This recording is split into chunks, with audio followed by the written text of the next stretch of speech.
안녕하세요. 대형 멘토 신범철입니다. 오늘 알아볼 기업은 롯데정밀화학이고요. 롯데정밀화학에 관련된 이슈는 어떤 것들이 있는지 한번 같이 살펴보도록 하겠습니다.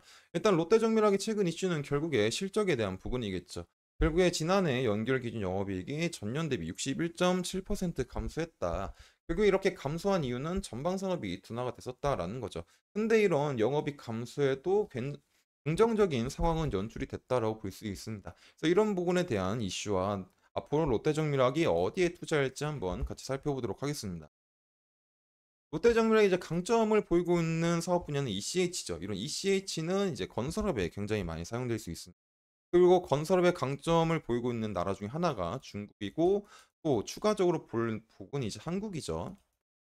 중국 같은 경우는 이제 부동산 시장을 살리기 위해서 중국 정부가 중국 마을에 대해 보수나 저렴한 주택 프로그램을 위해서 1조 위안에 해당하는 저가 금융을 제공하겠다. 그리고 전반적인 경기를 살리기 위해서 지속적인 기부양책을 시행하고 있는 상황입니다. 하지만 그럼에도 아직까지는 중국에 대한 전반적인 경기가 나아지지 않고 있는 상황이기 때문에 부동산 시장이 다시 살아날지 말지 확신할 수 없는 상태다라는 거죠. 그리고 한국 마찬가지로 작년에 태형건설에 이제 PF 사태가 터지게 됐었죠. 그래서 이런 부동산 경기가 침체가 됐고 이런 부분들은 태형건설뿐만 아니라 롯데건설이나 SK에코플란트, 하나, 현대건설 등 굉장히 많은 기업들에 대한 여파가 있었다라는 겁니다. 그래서 이런 부분들로 인해서 건설업이 굉장히 침체가 되다 보니까 ECH에 대한 수요도 굉장히 많이 줄었다라는 거죠. 근데 이런 건설업 부진뿐만 아니라 판가 자체에 대한 문제도 있었다라는 겁니다. ECH를 만들 때는 이제 글리세린이라는 원재료가 필요합니다. 근데 이런 글리세린에 대한 원재료가 굉장히 증가를 많이 했었죠.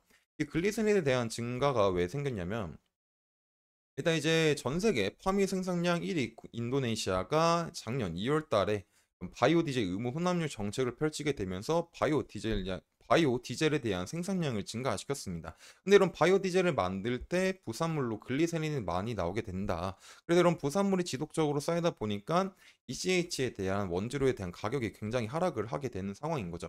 그리고 또 중국 내 글리세린 기반에 대한 ECH 설비가 가동률이 상승했기 때문에 ECH 판가가 굉장히 약세가 됐다라는 겁니다. 그래서 이런 부분들이 이제 24년도에도 지속이 될 수 있어서 앞으로 건설업이 조금 살아나가지고 ECH에 대한 수요가 늘어나게 되더라도 생각보다 많은 매출은 안기지 못할 수 있다라고 생각해 볼 수 있을 것 같습니다.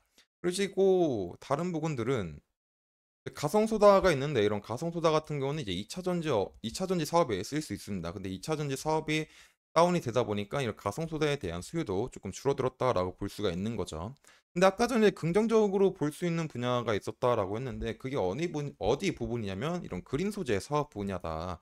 그리고 이런 그린 소재 사업 분야로 이득을 볼 수 있는 나라가 바로 인도다라는 거죠. 그리고 인도 어디냐고 보게 된다면 인도의 건설 시장이다라는 겁니다. 지속적으로 인도 같은 상황은 건설 시장에 대한 상황이 좋죠. 왜냐면 인구가 지속적으로 증가하고 있고 그 인구가 많이 대도시로 가고 있기 때문에 대도시에 대한 주택 창출이 필수적이다. 그러다 보니까는 그에 맞는 페인트나 뭐 생활용품, 건축에 대한 자재들 이런 부분에 대한 수요가 증가가 되고 있죠. 근데 최근에 환경 주제로 인해서 기존에 쓰였던 제품보다는 롯데정밀하게 친환경적인 제품이 대두가 되게 되면서 인도양 수출 비중이 굉장히 높아졌다. 그로 인해서 케미칼 사업 분야는 약간 매출이 떨어졌지만 그린 소재 사업 분야는 매출이 증가를 했다라고 볼 수 있을 것 같습니다. 그래서 이제 앞으로 롯데정밀화학이 추가적으로 어디 사업에 조금 진출할 거냐 보게 된다면 이런 고부가 전략이다. 이런 고부가에서는 이제 식이양용 셀룰로스가 있습니다. 그런 식이양용 셀룰로스 같은 경우는 이제 고령화랑 이제 기후위기로 시장 잠재력이 높기 때문에 롯데정밀화학이 2022년부터 2028년까지 약 이제 약간 6.6%의 성장률을 보일 만한 사업이다라고 판단했기 때문에 25년도까지 이 사업에 790억 원을 투자할 거다라는 겁니다. 그리고 만약 이런 25년까지 투자가 완료가 되게 된다면 이런 셀룰로스에 대한 연산 3,000톤이 증설이 되게 되면서 어떤 글로벌 생산 능력에 대해서는 1위를 차지할 거다라는 거죠.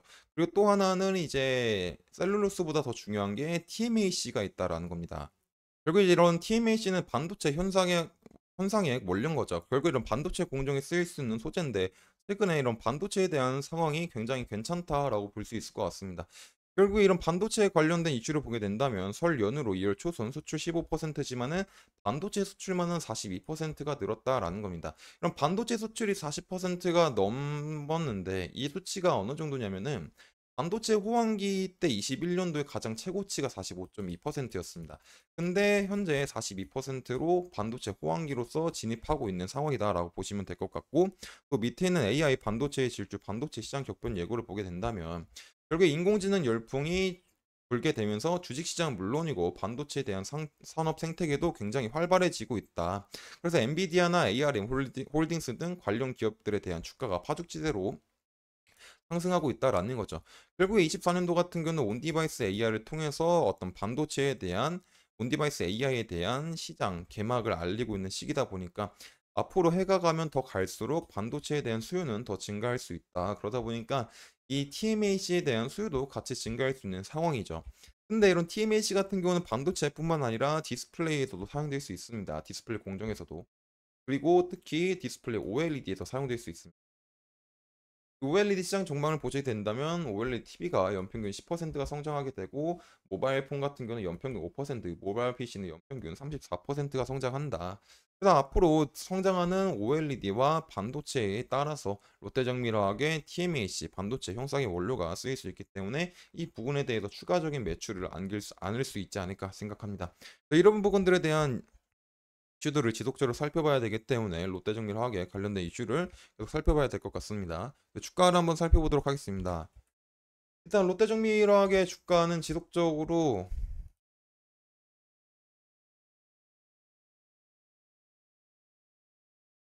롯데정밀화학의 주가가 이제 저점인 46,350원을 찍고 이제 반등이 나와줬다가 다시 하락을 하고 있는데, 지금 20평선을 지지받을까 말까가 굉장히 중요하지 않을까 싶습니다. 이제 만약에 20평선을 오늘 잘 지지를 받았다고 하더라도 막 이제 지금 당장 이렇게 상승한다는 그림을 생각하기는 쉽지 않죠. 이런 부분들에서 매물대가 많다 보니까 지금 당장은 제가 눌렸다가 상승하더라도 한 5만 5천 원 부근에서 살짝 눌리더라도 다시 이런 5만 원 위에서 잘 안착하고 세 개의 바닥을 만들게 되면서 좀 상승하는 흐름이 나와주면 좋지 않을까 싶습니다. 그리고 반대로 하락 시나리오 같은 경우는 다시 저점인 4만 6천 원 부근에 이탈했을 때 생각해야 돼야 되겠죠. 근데 이런 롯데정밀화학 같은 화학주들은 지금 당장 차트로서 어떻게 뭐 한다기보다는 전반적인 업황에 대한 개선이 돼야 되기 때문에 우리는 지속적으로 중국에 대한 시장과 인도에 대한 시장과 또 반도체에 대한 시장, 디스플레이에 대한 시장을 지속적으로 다 살펴봐야 됩니다. 근데 이런 부분들을 일일이 다 확인할 수 없기 때문에 제가 지속적으로 확인을 해서 여러분들한테 알려드릴 예정이니까 롯데정밀화학에 관심 있으신 분들은 제 영상을 시청해주시면 감사하겠습니다. 이상 대형 멘토 신범철이었습니다.